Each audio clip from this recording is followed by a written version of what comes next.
Assalamu alaikum wa rahmatullahi wa barakatuh. Welcome to Ramadan Series Day 7. Ramadan. A month unlike any other. A time when millions of Muslims around the world pause their routines, abstain from food and drink, and dedicate their days to worship, reflection, and self-discipline. But as the sun dips below the horizon, a beautiful moment arrives. It's a time we call Iftar, the breaking of the fast. It's more than just eating, it's an act of worship, a moment of gratitude, and a connection to the Sunnah of our beloved Prophet Muhammad, peace and blessings be upon him.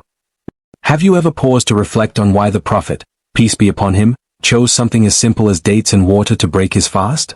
It's a reminder of simplicity, humility, and the blessings Allah has given us, even in the smallest of things.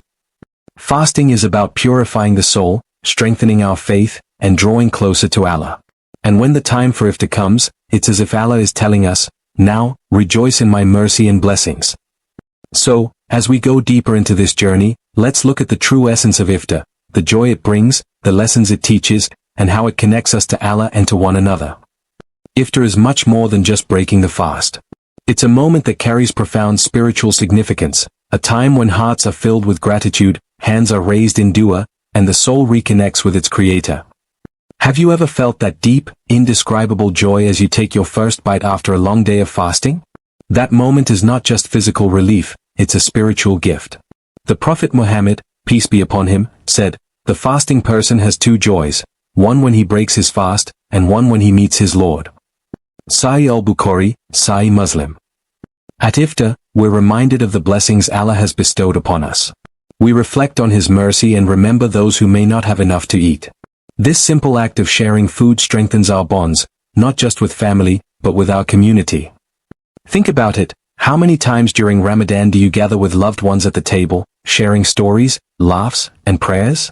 These moments create lasting memories and remind us that Ramadan is not only about individual worship but about fostering unity and love. And as the sun sets, and we prepare to break our fast, let's not forget to raise our hands and make dua. For the Prophet, peace be upon him, told us that the dua of a fasting person at the time of breaking their fast is never rejected. What will your dua be tonight? This is Iftar, a time to pause, to thank, and to remember. A blessed moment gifted by Allah to revive both body and soul. Iftar is not just about eating after a day of fasting, it's a moment of deep spiritual reflection and connection.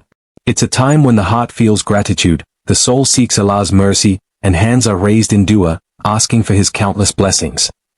The Prophet Muhammad, peace and blessings be upon him, taught us the value of these moments. He said, "The fasting person has two joys, one when he breaks his fast, and one when he meets his Lord." Sahih al-Bukhari, Sahih Muslim. Breaking the fast is not just a joy of nourishment, it's the joy of fulfilling an act of worship for the sake of Allah. This act of breaking bread, sharing food, and offering kindness reminds us of the unity Ramadan brings. At Iftar, barriers dissolve, and we come together, families, friends, and even strangers, to share in the blessings of this holy month. Think of the memories we create at these tables. The laughter, the gratitude, and the heartfelt prayers. These moments strengthen our bonds, not just with our loved ones, but with our entire community. Ramadan teaches us that we are stronger together, united in faith. And as the call to Maghrib fills the air, it's a moment to pause and ask yourself, what am I truly grateful for? What dua will I make tonight, knowing that the dua of a fasting person at Iftar is never rejected? Iftar is more than a meal, it's a moment of connection. A connection with Allah, with ourselves, and with one another. Let's embrace it, cherish it, and use it to strengthen our faith and relationships.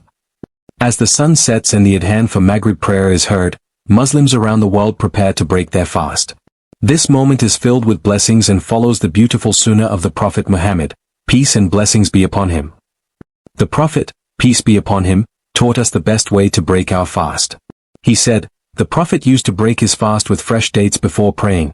If there were no fresh dates, then he would take dry dates. If there were no dry dates, he would take some mouthfuls of water.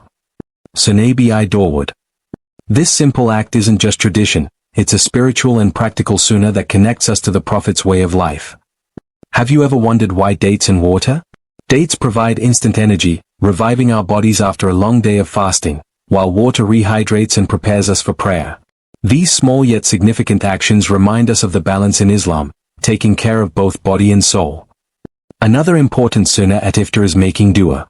The Prophet, peace be upon him, taught us to say, "The thirst is gone, the veins are moistened, and the reward is certain, if Allah wills." Sunnah Abu Dawud. It's a moment where duas are accepted, so take a moment to pour your heart out to Allah. Breaking the fast is also a reminder to practice moderation. The Prophet, peace be upon him, emphasized the importance of beginning with light food and not overeating. This not only shows gratitude but helps us focus on worship and the Maghrib prayer. So tonight, as you take your first bite, reflect on these beautiful sunnahs. Think about how these small actions carry profound meaning and connect us to the teachings of our beloved Prophet, peace be upon him. And ask yourself, how can I implement this wisdom more deeply in my life?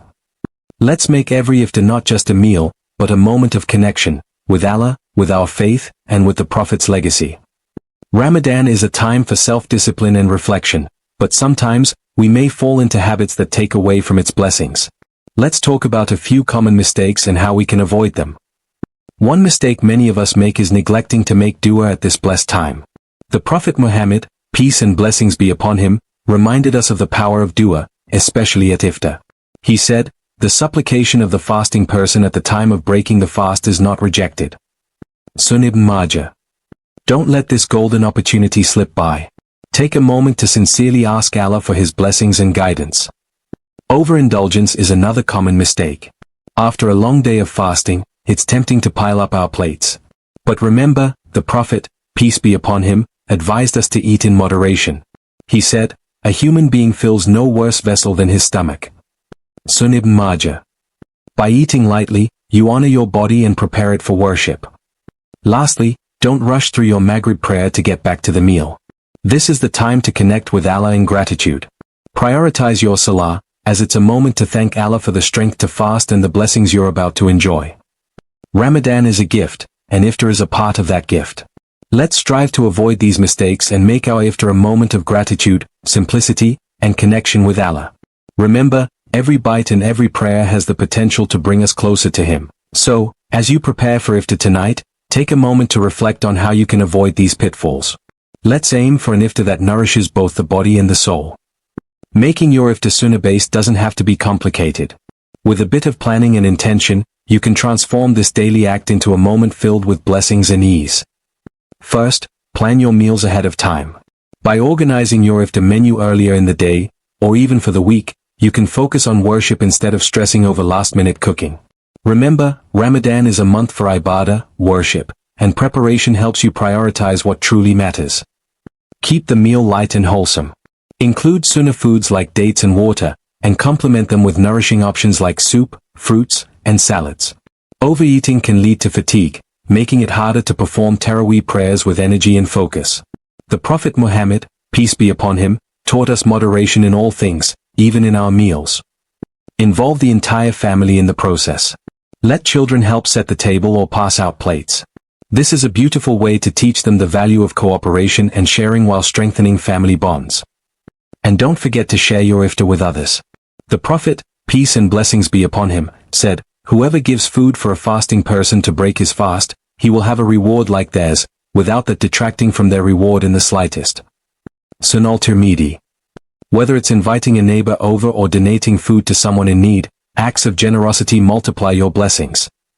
By planning ahead, eating light, and involving others, your iftar becomes more than a meal, it becomes an act of worship, gratitude, and connection. So, as the Maghrib Adhan approaches, make your iftar a time to reflect, to share, and to seek Allah's blessings. Let's strive for a meaningful iftar tonight, one that nourishes not only our bodies but also our hearts and souls. As the day of fasting ends, the moment of iftar is a celebration of obedience, gratitude, and blessings.